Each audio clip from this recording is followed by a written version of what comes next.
Okay, so I don't know how, but somehow recently I've ended up on the ERB side of TikTok. I didn't know that existed. I need to delete my TikTok anyway, but we're here. And that got me to revisit a series that I have loved since it came out, because I usually like novelty things like this, but I really appreciate when people who aren't in the usual rap target audience or aren't in the usual rap demographic make art with rap that appreciates rap for what it is: the technical skill, the lyrics, the delivery, all of that. They don't treat it as a joke. That's one thing I've always liked about Lloyd and Peter. But I have a lot of memories with this series. I know a lot of y'all are younger than me. Some of y'all may be older than me, those who engage with this. But a lot of the discourse that I see on the internet comes from people who are younger than me. And they talk about how they enjoyed seeing this in 7th or 8th grade. And I think that's dope. I think that's what makes media and engaging with media fun, especially as you get older. I have a lot of core memories with a lot of these battles that I'm going to talk about and rank here in a little bit, because I can think of different things that I was doing in my life, like exactly where I was when a battle dropped, or particularly where I was when I saw it for the first time. So this is as somebody who's loved rap and hip hop. I grew up in an R&B and Motown type of household, but I fell in love with Outkast and Pac very quickly. And then I was a teenager when people like T.I. and Jeezy started coming out and around. So for this ranking, I'm not going to do a tier list. I'm not going to go season by season. I'm just going to go in reverse order. I'm going to do a countdown from worst to first. A couple of rules. So this is my list. A lot of my judgment on these battles comes from the entertainment factor for me. Not just what I know from the beginning, but what I'm able to uncover about like the bars that really stick with me, the matchup that really sticks with me, how well the battle holds up, all of that. Like everybody's going to have different opinions. So, you know, please don't be a jerk in the comments. All right. I'm going to delete it if you are. We're not doing that, okay? If seeing somebody's ranking for an online media series just makes you inherently angry, where you got to type up some kind of ridiculous quote or speech or whatever the hell you're doing, please go find the nearest patch of grass and roll around in it, and then just look up at the sky and appreciate nature for a little bit and just log off, okay? Now, there are 91 official episodes of ERB, but there's a couple I'm not going to include. I'm not including the Nice Peter vs. Epic Lloyd battles, and I'm not including the Christmas Carol battle. I know people like these, they enjoy them. They never really hit for me, and the Christmas Carol is just a retelling of a story, right?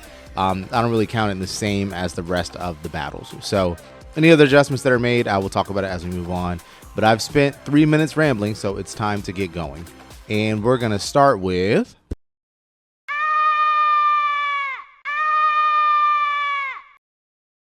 One thing I've learned through these comment sections when I randomly ended up on ERB TikTok is that Adam and Eve is a very well-loved battle by a certain section of the fan base. And again, I'm not here to yuck anybody's yum or knock what anybody likes, but this one just never did it for me. I didn't really care for it when it came out, and I don't care for it now. I know for a lot of people, like Jenna Marbles is the appeal here. I didn't know who or what a Jenna Marbles was when this battle came out. I hadn't heard of her.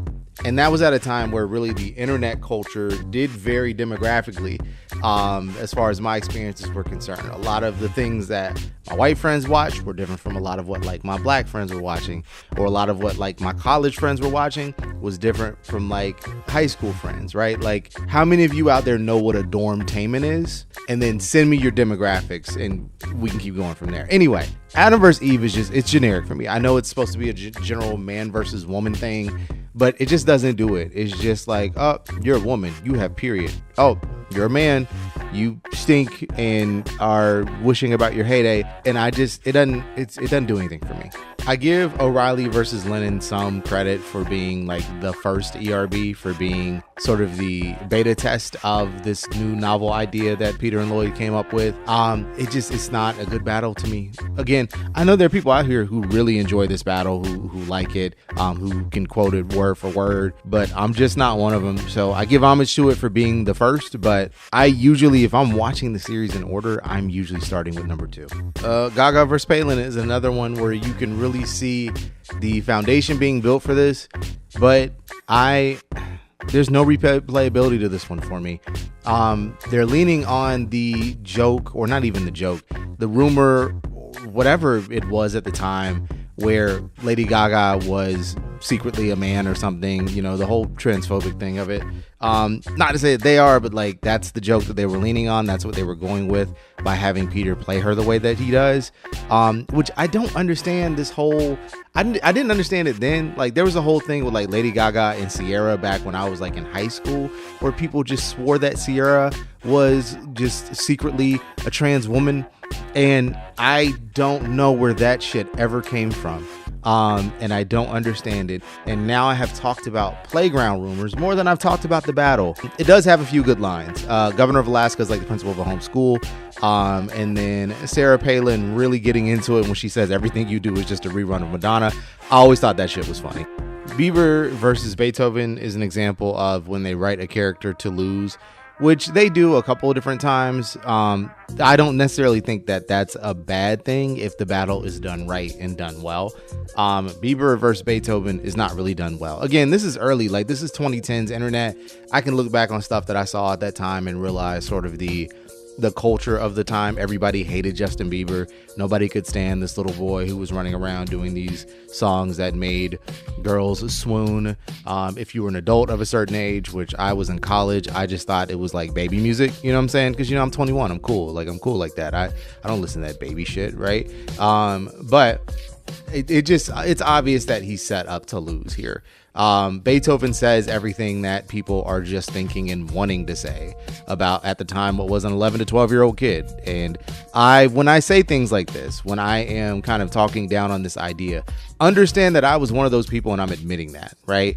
So whereas I thought at the time it was funny, looking back on it with, you know, nearly 40-year-old goggles, I go, Genghis Khan versus the Easter Bunny is our first like joke rap. And it's got a couple of memorable lines in here. I do always feel like the "we should keep a peaceful homeboy" Jesus line, and then there's like a shot of several different Jesuses that pop up behind him, and one is a Hispanic man, a Hispanic stereotype man named Jesus. "You got two giant ears but can't hear that you suck" is a bar.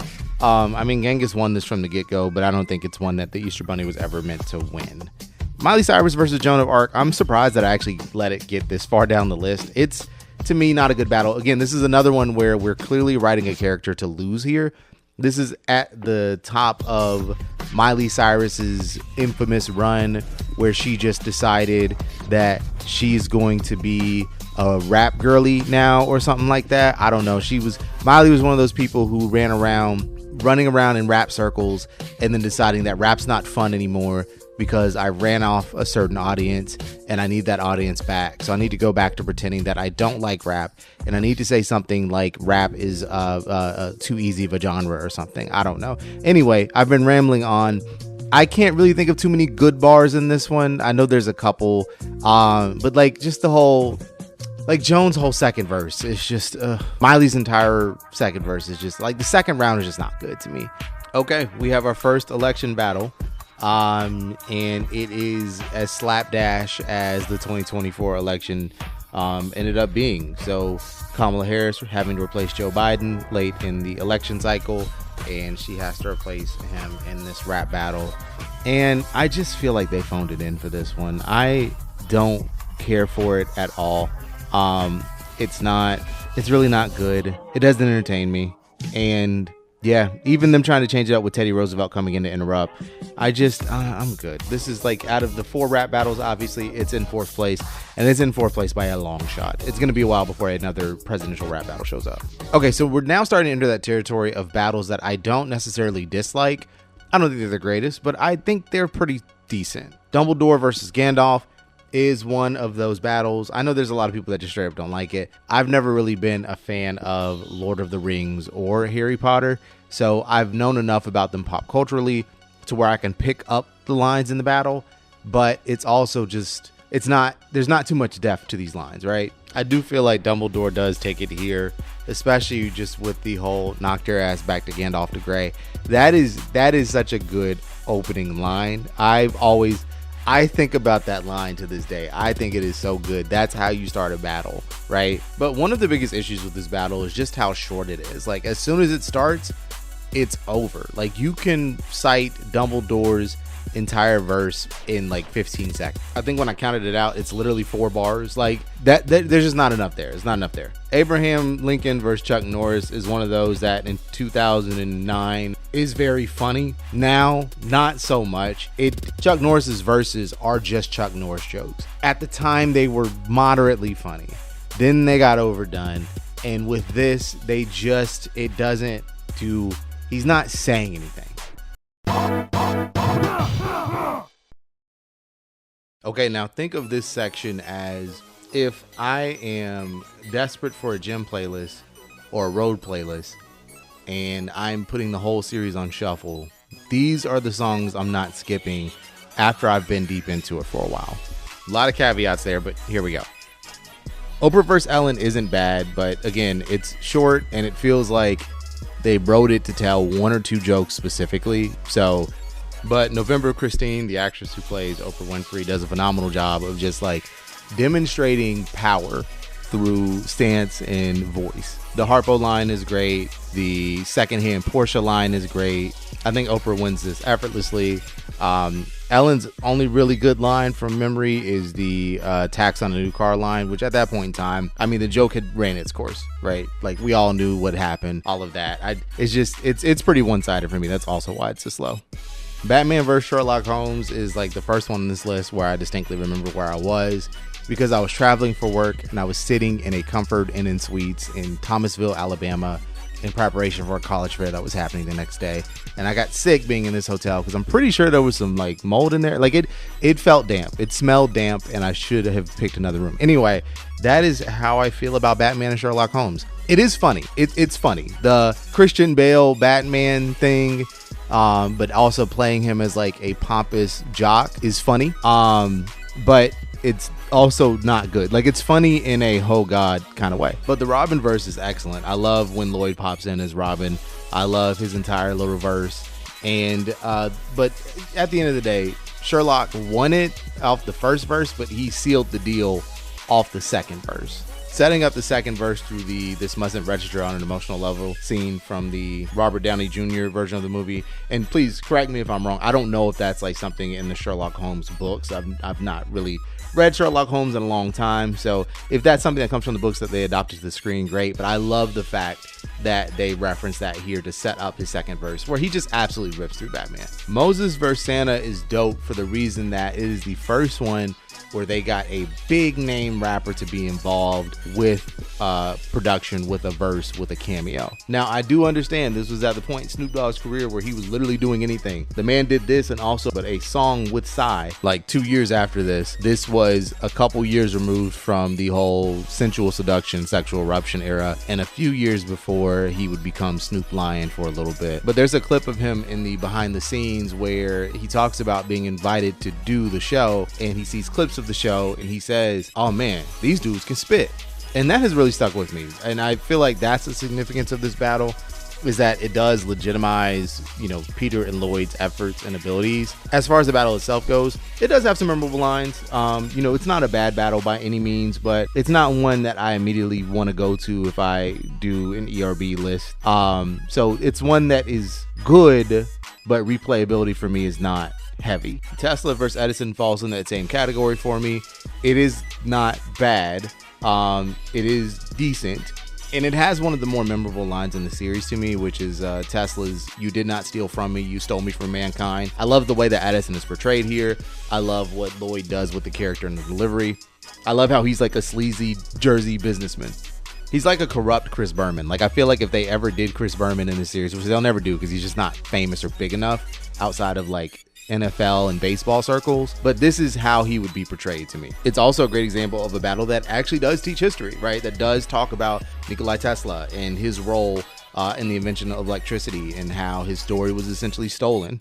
But as a battle, it's just not high on my list. Washington versus Wallace. Here's another one where, it's good. It's good. I love I can't think of what it's called, but during Washington's first verse, when his ad libs are all Willie, Willie, Willie. I do love that part of it. I think his verse is pretty good. I think William Wallace does steal the show with this one. Lloyd is a damn good character actor. I love when Lloyd has to do an accent and rap in an accent.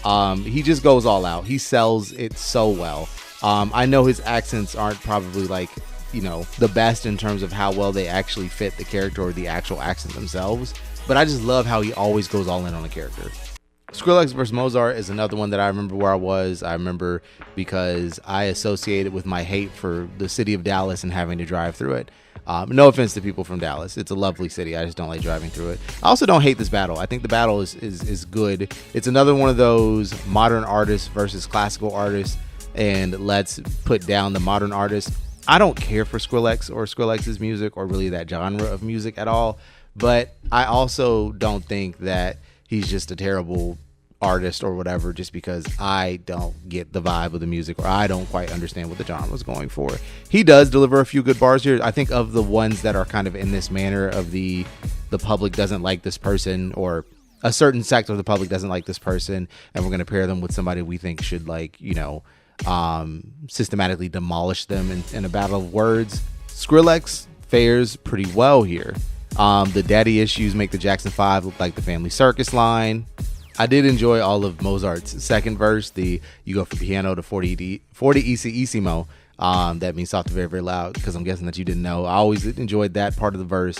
I also enjoyed the what comes after the 68th measure of diarrhea. It's not really that creative of a line. Like, it's just delivered well. It's funny, right? But I think it demonstrates sort of the, not problem with this battle, but why this battle doesn't just hang on for me, because it's very clearly an artifact of, here's somebody who's popular or who was at like the waning end of their modern popularity, right, in terms of Skrillex, and we're just going to use a classical artist to like talk about why their music is shit, when me as a, again, late 30 something can look at it and go, it ain't for me, but I get that it's for somebody, as opposed to 20 something year old me is kind of being like yeah, I don't like that kind of music, let's talk about how shit it is. My biggest problem with this battle is that it is too short and too lopsided. Walter White clears this thing by a mile. He won after the first verse, and then Grimes' second verse is really not much of anything, and then Walt just absolutely annihilates him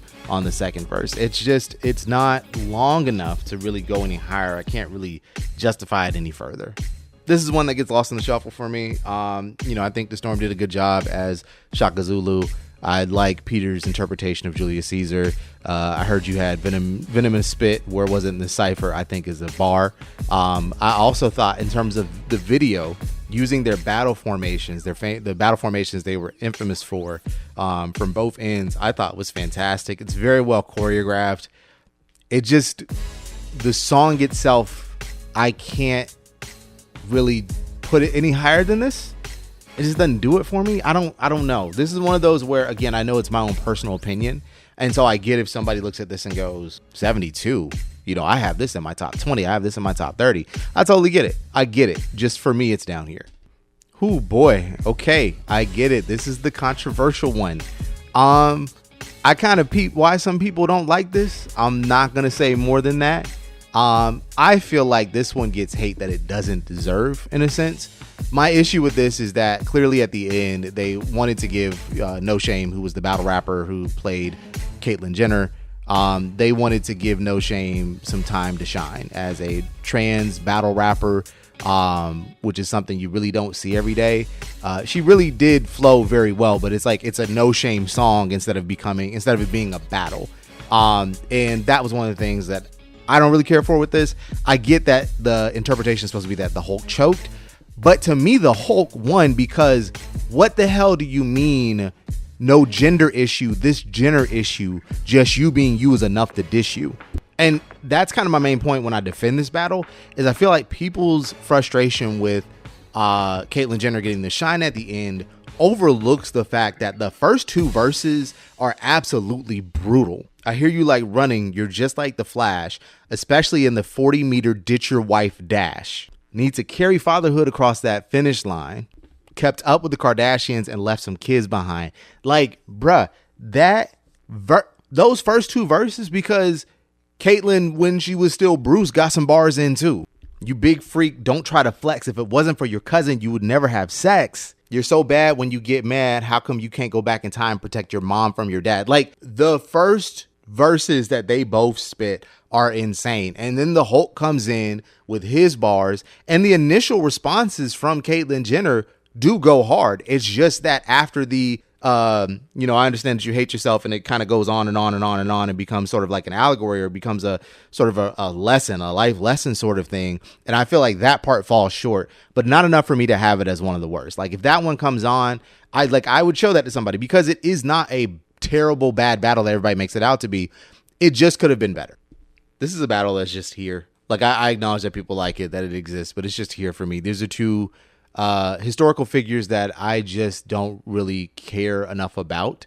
And even with the more that I've learned about like the bars and the verses and the jabs that I go after that they both give in the battle, it just really, it doesn't do anything for me. It doesn't. I acknowledge that this is technically well written.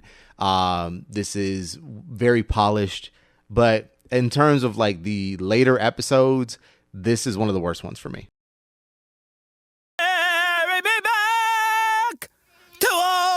Virginia. One of the bonus battles, this one isn't bad, but I just feel like, I'm not gonna say it hadn't aged well. It's aged just fine, but it's not one that I'd like to revisit and go back to for a variety of reasons. I guess it's one of those that I acknowledge is good, but it just doesn't ring in my ear like a lot of the other ones that we're going to talk about here in a little bit do. But again, a couple really good bars from this one. I appreciate the opening lines of Zuckerberg's first verse and making him pretty robotic, but just like the tone of which he says, Data was a lieutenant commander to start, but like I think it's just good. I think when Lloyd and Peter just get to act out characters while rapping, I think they're at their best, and I think this is an example of them acting it out very well. It's just a battle that doesn't really land or stick for me in terms of putting it any higher than where it is. Also nice. Napoleon versus Charlemagne, Napoleon being one of the few rappers that they brought back for round 2, just because I'm assuming they didn't really like the characterization they gave him the first time around and wanted to see him in a more serious take. It's okay. It's fine. Again, two historical figures that like I just don't really care that much about. Like I'm familiar with both of them, more familiar with Napoleon than Charlemagne. And you know, of course, like the Charlemagne the God reference was something that I felt was gonna come the minute that I saw who was battling. But it just, yeah, it's a battle that's just there for me. Kim Jong-il versus the world powers, I thought was always really funny. Having Timothy De La Ghetto, who I know I talked about in the beginning, sort of my ties to rap and what I enjoy about rap, but I didn't say in the beginning that Freestyle Friday from 106 & Park was one of like my favorite things growing up, even though I wasn't a huge battle rap fan. So seeing Timothy De La Ghetto, who did a lot of work with MC Jin, who was one of the original Freestyle Friday champions, I've always found him kind of being a legacy of Jin very funny to me. Like not funny, but like very interesting to me. So it was dope seeing him here playing Kim Jong-il. It's also crazy that we've gone on long enough to where Kim Jong-un has been the leader for decades at this point, and there are people who don't really know who Kim Jong-il is. Like they're too young for him to have been a international historical. But I'm gonna be honest with you. Like I understand that this may not be people's cup of tea, but you know, for me, what really kind of elevates this is Macho Man. Like you do anything with Macho Man and you do a Macho Man imitation well, you've got my support. I fuck with you, okay? So Lloyd did Macho Man pretty well. I've got to give him that one. Circling back around to Napoleon versus Napoleon is one of the early battles that I think is just pretty funny. It's a referential battle, right? So we're just like Napoleon Bonaparte's verses are all just sort of picking apart Napoleon using Napoleon Dynamite references, whereas Napoleon Dynamite's verses are just kind of basically calling Napoleon Bonaparte short. But this is a rap roller coaster you're not even tall enough to ride. That sticks in my head to this day, especially with the animation from the video itself. So yeah, this sticks up there for me. Jordan versus Ali is my least favorite of the two Key and Peele rap battle appearances. It's good, don't get me wrong. I think that they do give some hard jabs, but I feel like they go too hard for a like 90s basketball type rap beat, if that makes sense, and it just kind of takes away from things, because those are not like beats that I actually want to hear somebody rap over. Like this is like trying to make a rap beat out of Round Ball Rock, and Round Ball Rock already slaps and it doesn't need anything else to it. So I don't know, that it's kind of distracting for me in terms of the beat. But I feel like I like Jordan Peele's performance as Muhammad Ali better than I like Keegan-Michael Key's performance as Michael Jordan. It's kind of off-putting.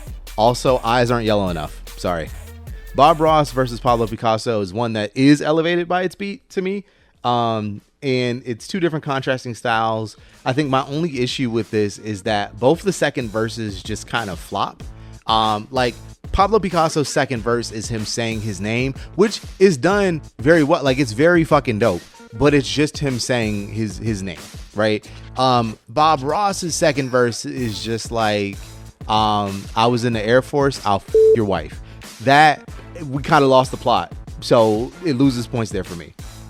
Mario Brothers versus Wright Brothers feels like something they just had to do. Like, it was a huge audience suggestion around that time, and they just felt like, I guess it makes sense. It's fine. Again, like, just making the Mario Brothers loud, stereotypical Italians is funny, I guess. I definitely feel like this is one that had like way more potential. There's so much you can pull from with the Mario Brothers, more than just kind of like the classic, 1985 Super Mario Brothers references. It's still fine. Like, it's still fine. That's why it's here. But yeah, it could be more. Goku vs Superman is the internet's longest running what if scenario. It's short, but this one is still pretty good, especially for its length, right? Having Ray William Johnson doing Goku was pretty fun, even though, again, somebody that like I knew of but didn't really know his content. Again, those just were not the videos that me and my friends were showing to each other back in the day. So, I mean, it's cool. Either way, they both get some really good bars and jabs in. I like how, at least in the video, Peter plays the cameo of both Jimmy Olsen as well as Krillin. Goku starting his first verse as if he was powering up was pretty damn cool, especially, because he ends up going Super Saiyan during it. And then the final bar, that's how you close the battle. Capone versus Blackbeard is another good one that I tend to forget about. I really like Blackbeard's Asian rhyme scheme that he does. The condemnation, tax evasion, abomination, combination. That whole shit was really dope. But yeah, I think Capone, just with the I know the al dente line is kind of forced, but I always love that line. That's kind of a bar. Also, this is a battle that really helped me learn something, because I didn't know at the time that I saw this battle that Blackbeard operated primarily out of South Carolina, or like out of what is now South Carolina. I don't know where I thought homie was doing business, but I never picked up that it was there. But you playing on your phone. No, I'm not playing on my phone. I'm taking care of business. I'm not studying what you're talking about. This one's notorious for its ending. I understand people don't like the Thing 1, Thing 2 verses. They are pitched up really high and kind of annoying, but I don't know. I've found it slightly endearing / funny. It's got a little bit of that early season campiness, and I feel like Watsky's performance, along with Peter as the Cat in the Hat, still make this a good time. A very underrated season 1 battle. I really feel like as this goes on in age, and as you get more and more people who are disconnected from who William Shatner is, and just kind of the gags about how he speaks, people may not get the joke at first. Anytime I've seen people watch this or react to it, there's usually a through line with age, depending on whether or not you get the joke about Shatner. But even with that unorthodox ass rap, Lloyd still kills it. Listen, I can't really praise Lloyd enough, because when he gets into character, the dude is fucking hilarious, and he does a great job. I will randomly blurt out, "Why don't you go somewhere you've never gone before, like India?" Okay, to me, this is where ERB officially begins.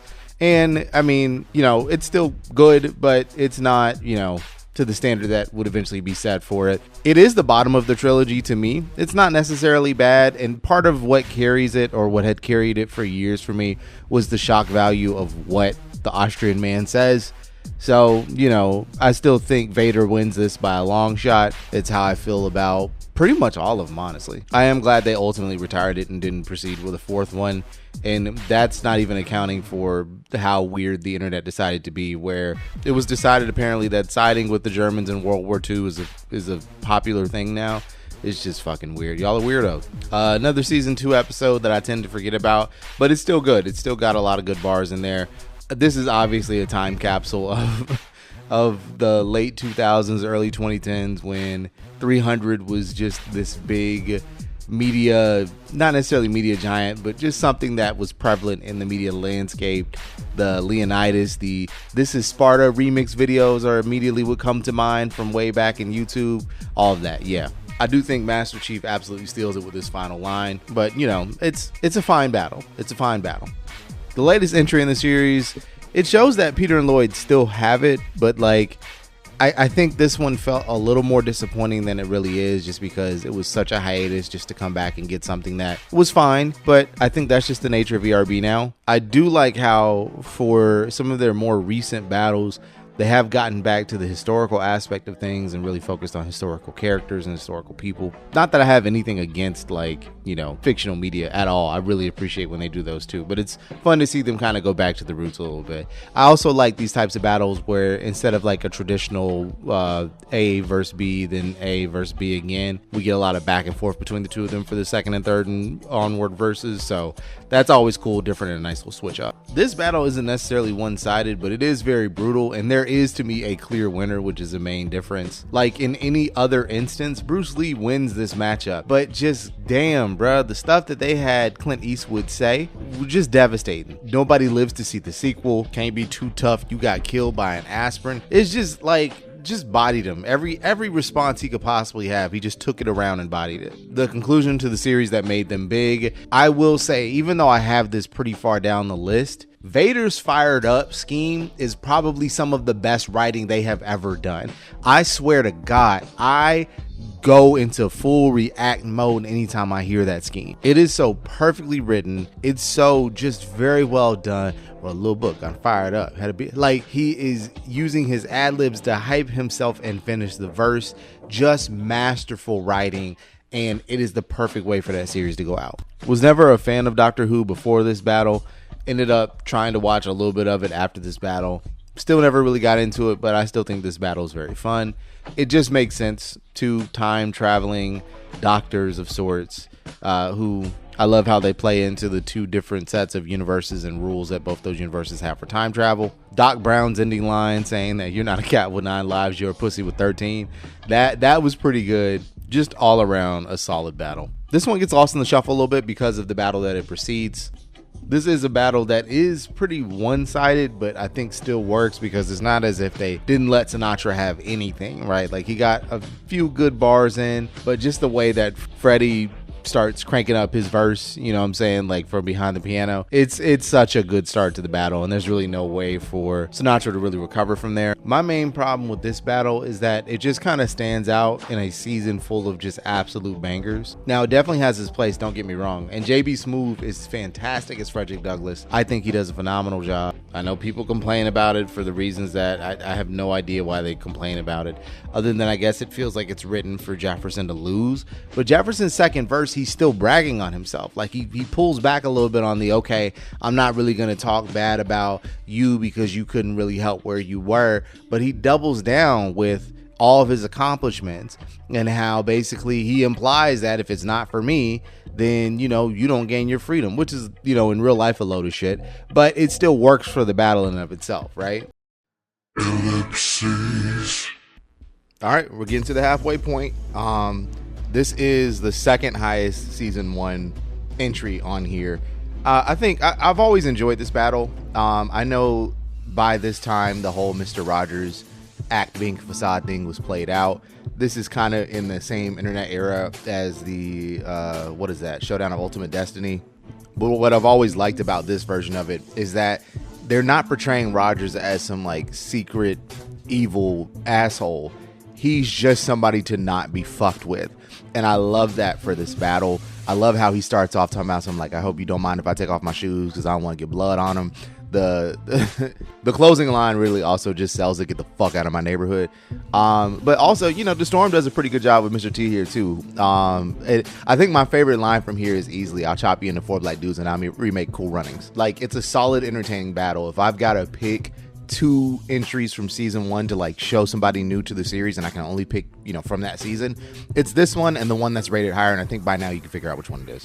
When I first got sucked into that ERB section of TikTok, this was the song that people were rapping. Like, they were just rapping this song, and I forgot, even though it's really short, I forgot how good it was. Like, I do think it's disappointing as a finale, right? Like, both sides only get 1 verse. It feels kind of rushed. But the verse from the artist is so good. And I do love the energy that the Turtles have, but like, their response is very generic. This would be much higher if it wasn't for the fact that their verse is basically like, it's the setup of Master Splinter ain't here, and then they just kind of talk about, you know, like, look at my weapons. And I feel like for the Turtles, there's so much more they could have done, especially towards the artist. But I do chuckle at the Guatemala clue what you do line. That one does give me every time. I lied earlier. This is the second highest season 1 entry outside of what's coming later. So Mr. T and Mr. Rogers was third. I knew I was forgetting something. But this is the one where I was like, okay, I really fuck with the series. I think this is the first one that I caught when it dropped. So like I had been put on the first, 9 episodes of the season. So like I watched those, and then I had subscribed to Nice Peter's channel, and then this one dropped. This was the next one to drop. So it's not the first time somebody gets added to the battle, but it is the first time that somebody replaces somebody, right? So like Macho Man assisted Hulk. Vince assists Billy Mays, but he's also just kind of entering the battle for himself. By the way, it's been long enough to where this dude ran for Congress. That is crazy. The Sham Wow phenomenon was like, again, back when I was in college, if I haven't dated myself already in this whole thing. And the fact that this dude ran for Congress is insane. But would never vote for him for Congress, but I vote for him as the winner of this battle. Rest in peace, Billy Mays. Another really solid season finale that, you know, I think it treats the spirit of both these entrants very well. I think the first verses being where, you know, they're going after each other, and the second verse is apologizing. I felt like that's in character for the two of them. Also, the line of, you know, Jim Henson telling Stan Lee that most of the internet thought he died 12 years ago, and the fact that now he's actually dead. It's a little bit different when you go back and listen to it, but either way, Disney obviously comes in the end and delivers commentary as he cements it. So it's not really, I think the reason why I don't really put it any higher is it's not really a battle to me, if that makes sense. Like, it's a story of Henson and Lee's friendship, and then it's how Disney is basically sucking everything dry. Which is pretty fucking boss with the fact that they were under Maker Studios at the time, who was owned by Disney. So they were essentially just kind of like flipping the middle finger to their boss a little bit. I know it's not like the biggest act of rebellion, but it's pretty cool. That being said, I think this is just as high as I can put this battle. To me, this is the far better of the two Key and Peele battles. Even though it's short, but the jabs are serious. You should jot down these words, plagiarize my whole verse, leave your thoughts on the door like the real Martin Luther, make you swallow my words so you can break the fast, and thank God Almighty you can eat at last. Like, Key and Peele were spitting, dog. They were spitting. I don't know, I'm back and forth on who won, but the celibate because I don't give a fuck line, it kills me every time, dog. Especially with his little slide down out of the frame. It's just it's pure art. This is one, again, I would show to somebody if they were new to the series. Jack the Ripper versus Hannibal Lecter. It's one that I acknowledge is a good battle. Shout out to Dan Bull. I don't really do a lot of the nerdcore stuff, but I know he's like pretty big on that side. And I just think the battles that he participates in, he's really good in them, right? But I do love how like his verses are all kind of like jab, jab, jab, look at me, I'm so great, jab, jab, jab. Then Lecter calls him out on just kind of self-flagellating. And then the second verse is, Ripper just kind of losing it, going like, well, I actually happen. You don't really exist. So like, look at my kill count compared to yours. Like, yours are non-existent. And then it just ending with Lecter just ripping him apart. Like, this is a battle that kind of demonstrates to me what, I don't want to say what a good rap battle looks like, but like what a rap battle can look like when the second person has all the advantage and just really understands their opponent. This is the one that broke the cycle of Adolf versus Vader. So I'm happy with this.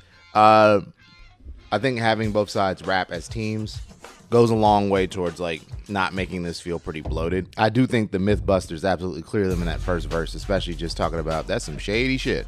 While I do think it would have been better if they would have gotten 2 full verses, or the Mythbusters having like an actual second verse and then the B team coming in and then the Stay Puft Marshmallow Man. But I get it, because then it might become too bloated. So there's a fine line to walk there. Lloyd's interpretation of the Stay Puft Marshmallow Man as Biggie Smalls is pretty good, and it gives me a nice little chuckle every time. So yeah, I think this is properly paced. It's in the top half of the battles, but I don't really know if I want to put it much higher than this. Okay, this is one that is absolutely underrated. Houdini's flow. Houdini's flow, I absolutely love it. Like, he's not really jabbing at Copperfield like that, the way that Copperfield jabs at him, but like the I love that flow pattern that he does as Houdini. And then the bars where he's calling him out like something, something, David. You're not a challenge, David. Your bank account bound on a baby. It's so sing-songy. Like, I love when people pull that off, right? Like, I don't want to hear you do that shit all the time, but if you do that, man, do that shit right. Also, calling somebody a billowy and then Copperfield's verses are just smooth. Like, I do think he wins the battle here, but like, flow-wise, Houdini has the better flow, whereas Copperfield has just the better jabs and lyrics to me. This one, I don't understand why it doesn't get the love that a lot of other ones in its season gets, or a lot of the later ones, but this is a really solid battle that I feel like deserves more love and attention.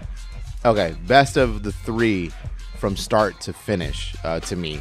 I don't really have too much to say about it because, again, a lot of the shock value of a lot of the value of Adolph's verses are the shock value of his bars. These essentially have been taught to death. I acknowledge how solid and good it is and what it meant for the series, but it's not one that I care to really revisit, so it's high off of prestige, honestly.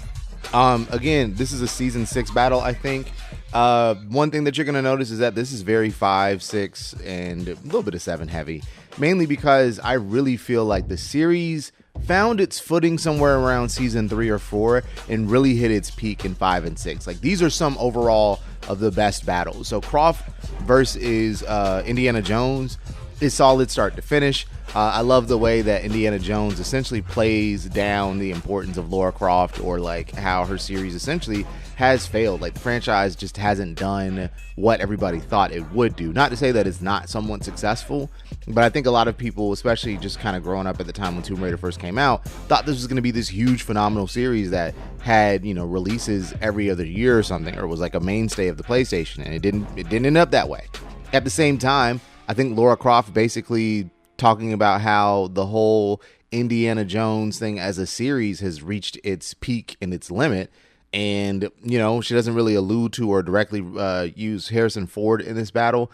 But, like, honestly, Harrison Ford at this point is what, like 85? Like, no one else is really going to be able to play that role.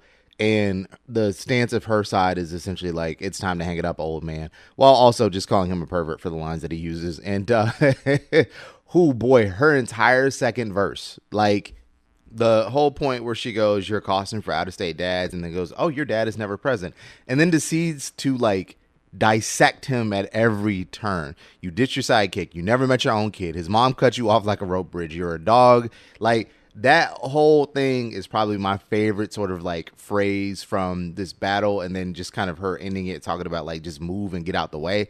Like, man, nah, that one, that it's a solid battle. If you haven't given this one enough attention, you really should. Ain't got no pie for you. I'm so hungry to eat. I want your meatloaf and dinner roll and pig's feet. I got my eye on food. I really need to eat. I want your greens and macaroni and cheese.